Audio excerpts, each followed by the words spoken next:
বন্ধুরা, যা গরম পড়েছে এই গরমের মধ্যে পেটকে ঠান্ডা রাখার জন্য আমি আজকে বানিয়ে দেখাচ্ছি মসুর ডাল দিয়ে আম। নমস্কার বন্ধুরা, ডিম্পি উইথ কুকিং চ্যানেলে সবাইকে স্বাগত জানিয়ে শুরু করছি আজকের রেসিপি। আজকে আমি মসুর ডাল দিয়ে আম রান্না করে দেখাবো। তো কীভাবে বানাই সেটাই তোমাদের সাথে শেয়ার করছি। এখানে আমি মসুর ডাল নিয়েছি, পরিমাণ মতো তোমরা নিয়ে নেবে। তো ডালটাকে আমি প্রথমে জল দিয়ে ভালো করে ধুয়ে নেব। এদিকে কড়াইয়ে দিয়ে দিয়েছি একটু জল। তো জলে আমি ডালটা প্রথমে সেদ্ধ করে নেব। ধুয়ে রাখা ডালটা আমি দিয়ে দিলাম। এরপর একটু ঢাকা দিয়ে দিয়েছি। কিছুক্ষণ পর ঢাকনা সরিয়ে ডালটা এভাবে নাড়াচাড়া করব।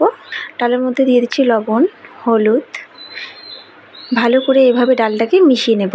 সব কিছু ভালোভাবে মিশিয়ে নেব।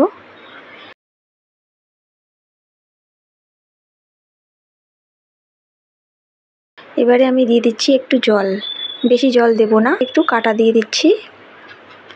দিয়ে দিচ্ছি কেটে রাখা কয়েকটা কাঁচা লঙ্কা, ঝালটা তোমাদের উপর নির্ভর। দিয়ে দিচ্ছি কেটে রাখা একটা আম, কাঁচা আম।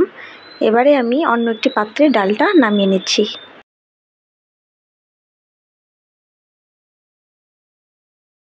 দিয়ে দিচ্ছি তেল, 3টে শুকনো লঙ্কা, দিয়ে দিচ্ছি কালো সর্ষে। তো একটু ভালো করে ভাজাভাজি করে দিয়ে দেব ডাল, মসুর ডালটা। তো বন্ধুরা, আমার ডাল রেডি। তো তোমরাও একদিন বাড়িতে রেসিপিটা ট্রাই করো, আশা করছি খেতে ভালো লাগবে। এভাবে মসুর ডাল বানিয়ে খেলে পেট ঠান্ডা থাকে। ভিডিওটি কেমন লাগলো অবশ্যই কমেন্ট করে জানাবে।